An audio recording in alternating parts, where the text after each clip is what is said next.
বাংলাদেশের সর্বশেষ গুরুত্বপূর্ণ আপডেট সংবাদে আপনাকে স্বাগত। শুরুতেই সংবাদ শিরোনাম, পরে বিস্তারিত। শুরুতেই জানিয়ে দিব পিলখানা হত্যাকাণ্ডের মূল পরিকল্পনাকারী শেখ হাসিনা।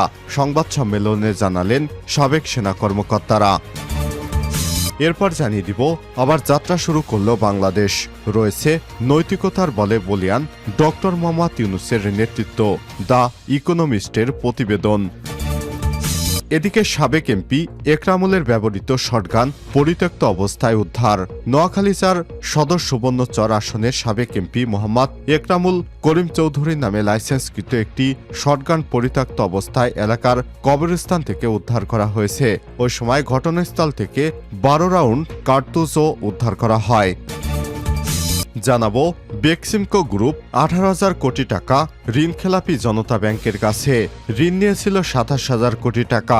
বেক্সিমকো গ্রুপকে প্রথমবারের মতো ঋণখেলাপি ঘোষণা।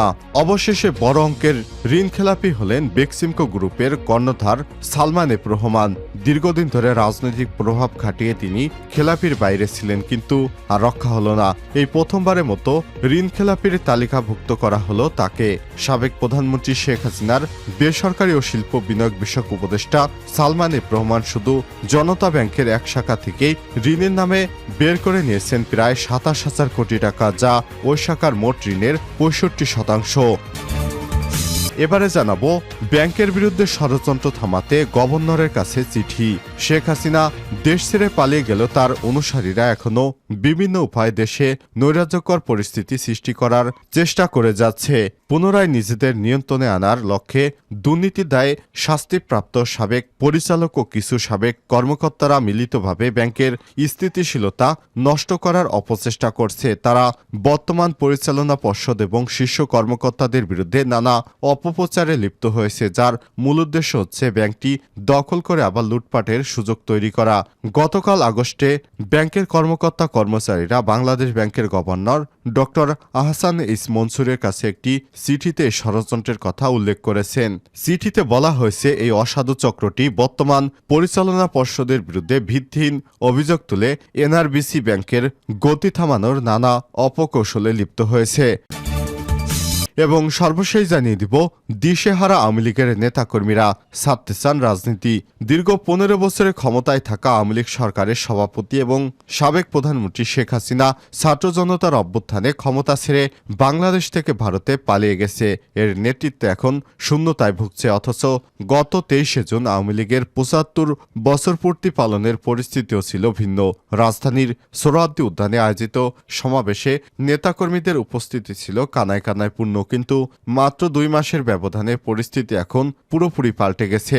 শেখ হাসিনা ভারত পালিয়ে যাওয়ার পর শীর্ষ নেতারাও অনেক ব্যক্তিরা দেশ ছেড়ে পালিয়েছেন, আবার কেউ কেউ দেশ ছাড়ার চেষ্টাকালে গ্রেপ্তার হয়েছেন। এছাড়াও নেতাদের মধ্যে এখনও যারা দেশে অবস্থান করছেন তাদের প্রায় সবাই আত্মগোপনে রয়েছেন।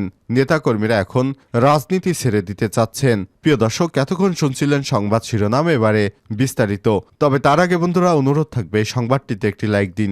এই চ্যানেলে আপনি নতুন হয়ে থাকলে আমাদের সংবাদটি দেখতে দেখতে চ্যানেলটি সাবস্ক্রাইব করে রাখুন। কমেন্ট করে আপনার মূল্যবান মতামত জানিয়ে দিন বন্ধুরা আপনি বিশ্বের কোন দেশ থেকে বা বাংলাদেশের কোন স্থান থেকে আমাদের সংবাদটি দেখছেন এবং শুনছেন। পিলখানা হত্যাকাণ্ডের মূল পরিকল্পনাকারী শেখ হাসিনা। সংবাদ সম্মেলনে বললেন সাবেক সেনা কর্মকর্তারা। পিলখানা হত্যাকাণ্ডের মূল পরিকল্পনাকারী ছিলেন ক্ষমতাচ্যুত আওয়ামী লীগের সভাপতি প্রধানমন্ত্রী শেখ হাসিনা। এই ঘটনায় সহযোগিতা করেছে আওয়ামী লীগের বেশ কিছু নেতা। বৃহস্পতিবার 5 সেপ্টেম্বর জাতীয় প্রেসক্লাবে পিলখানা হত্যাকাণ্ডের বিষয় নিয়ে সেনাবাহিনীর তদন্ত কমিটির প্রতিবেদনের বিষয়ে আয়োজিত এক সংবাদ সম্মেলনে কয়েকজন সাবেক সেনা কর্মকর্তা এসব কথা বলেন।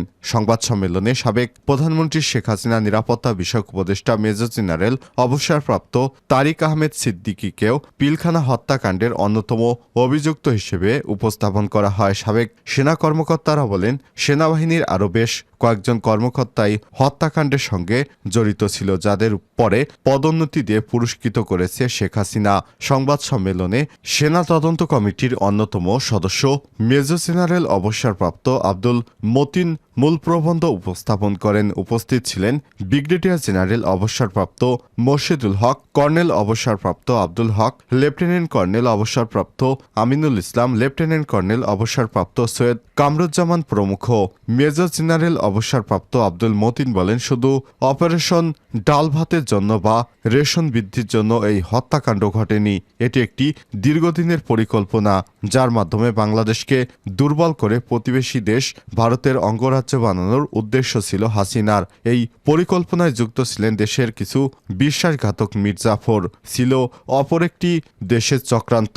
এই হত্যাযজ্ঞের রেশ ধরেই এসেছে 5ই মে শাপলা চত্বরের গণহত্যা, ভোটারবিহীন নির্বাচন, শিক্ষা বিচার ব্যবস্থা ধ্বংস, দুর্নীতির মহোৎসব, গুমখুনের অবাধ রাজত্ব। পিলখানা হত্যাকাণ্ডের ঘটনায় অনেকেই চাকরি হারান, অনেকেই পদোন্নতি বঞ্চিত হন। সঠিক তদন্তের মাধ্যমে এই হত্যাযজ্ঞের বিচার না করা হলে, দোষীদের দৃষ্টান্তমূলক শাস্তির আওতায় না হলে ছাত্র আন্দোলনের মাধ্যমে পাওয়া নতুন স্বাধীনতা সার্থক হবে না। বিডিআর হত্যাকাণ্ডের আগে 13ই ফেব্রুয়ারি রাত 9টায় রাজধানীর বনানীতে আওয়ামী লীগের নেতা শেখ সেলিমের বাসায় BDR DAD Habib, DAD Jalil, lance naik, Rezaul, havildar Monir, সিপাহী সেলিম কাজল হাবিবউদ্দিন, শাহাবুদ্দিন, একরাম আয়ুব, মঈন রুবেল, মাসুদ, সাদাত ও জাকির বেসামরিক বৈঠক করেন। এর আগেও পরে বিডিআর সদস্যরা বেশ কয়েকটি বৈঠক করেন।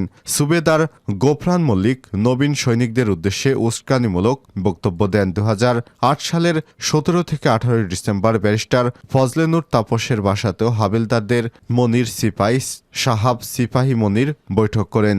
নির্বাচনের আগের দিন সন্ধ্যায় বিডিআর দরবার সংলগ্ন মাঠে সিপাহী কাজল, সেলিম, মঈন রেজা এবং বেসামরিক ব্যক্তি জাকির সহ কয়েকজন বৈঠক করেন। মেজর জেনারেল অবসরপ্রাপ্ত আব্দুল মতিন আরও জানান, সে সময় সেনা তদন্ত কমিটি নানা রকম বাধার মুখে পড়ে এবং সংশ্লিষ্ট অনেক সংস্থা ঊর্ধ্বতন কর্তৃপক্ষের নির্দেশনার কথা বলে সহযোগিতার করা থেকে বিরত থাকে। সংবাদ সম্মেলনে জানানো হয়, সে সময় 800-এর অধিক সেনা কর্মকর্তাকে তাদের প্রাপ্য না দিয়ে চাকুরি থেকে বরখাস্ত করা হয়। এখনও চাকরির বয়স থাকলে চাকরিতে তাদের পুনর্বহালের দাবি করেন তারা। সাবেক সেনা কর্মকর্তা বলেন, সরকার তখন প্রহসনমূলক নির্বাচনের মাধ্যমে বিডিআর সদস্যদের সাজা দেয়। আবার যাত্রা শুরু করল বাংলাদেশ। রয়েছে নৈতিকতার বলে বলিয়ান ডক্টর মোহাম্মদ ইউনূসের নেতৃত্ব। দ্য ইকোনমিস্টের প্রতিবেদন। নানা ধরনের কঠিন সমস্যা সত্ত্বেও বেশ কিছু সম্ভাবনা রয়েছে বাংলাদেশের। দেশের জনগণ এখন নৈতিকতার বলে বলিয়ান ডক্টর মোহাম্মদ ইউনূসের নেতৃত্বে ঐক্যবদ্ধ। প্রভাবশালী সাপ্তাহিক দ্য ইকোনমিস্ট সাময়িকের চলতি সংখ্যায় আবার যাত্রা শুরু করল বাংলাদেশ শীর্ষক প্রচ্ছদ নিবন্ধে সব কথা বলা হয়েছে। আন্তর্জাতিক অঙ্গনে খ্যাতিসম্পন্ন এবং বহুল পঠিত সাপ্তাহিক ম্যাগাজিনটি বাংলাদেশের গুরুত্ব রয়েছে, এ দেশটিকে ব্যর্থ হতে দেয়া যাবে না উল্লেখ করে বলা হয়েছে, সুসংবাদ হচ্ছে দেশটির অর্থনৈতিক কঠিন পরিস্থিতি দ্রুত কাটিয়ে উঠতে পারবে এবং দেশটি সুশীল সমাজ অনেক বেশি দৃঢ়চেতা। নিবন্ধনে আরও বলা হয়েছে, দেশব্যাপী ছাত্র জনতার অভ্যুত্থানের মধ্য দিয়ে তখনকার প্রধানমন্ত্রী শেখ হাসিনা দেশ ছেড়ে পালিয়ে যাবার পর শান্তিতে নোবেল বিজয়ী অর্থনীতিবিদ অধ্যাপক ডক্টর মোহাম্মদ ইউনূসের নেতৃত্বে একটি অন্তর্বর্তীকালীন সরকার দায়িত্ব গ্রহণ করেছে। এটি বাংলাদেশের জন্য আশীর্বাদ।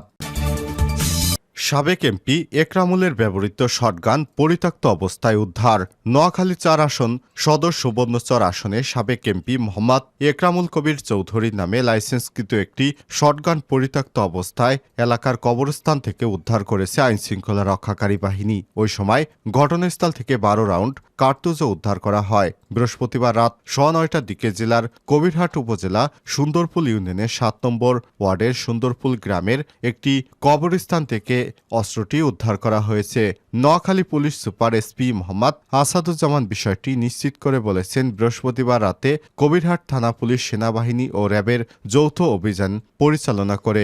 অভিযান পরিচালনার সময় গোপন সংবাদের ভিত্তিতে তারা জানতে পারে উপজেলার সুন্দরপুল ইউনিয়নের সুন্দরপুল গ্রামের সাবেক এমপি একরামুলের বাড়ির উত্তর পশ্চিম কোণে এলাকার কবরস্থানে পরিত্যক্ত অবস্থায় একটি সাদা প্লাস্টিকের বস্তা পড়ে রয়েছে। এমন সংবাদের ভিত্তিতে রাত 9টার দিকে সেখানে অভিযান চালানো হয়। অভিযানে পরিত্যক্ত অবস্থায় একটি সাদা প্লাস্টিকের বস্তা মুখবন্ধ অবস্থায় দেখা যায়। পরে বস্তাটি উপস্থিত লোকজনের সামনে খুললে একটি শটগান এবং 12 রাউন্ড কার্তুজ পাওয়া যায়।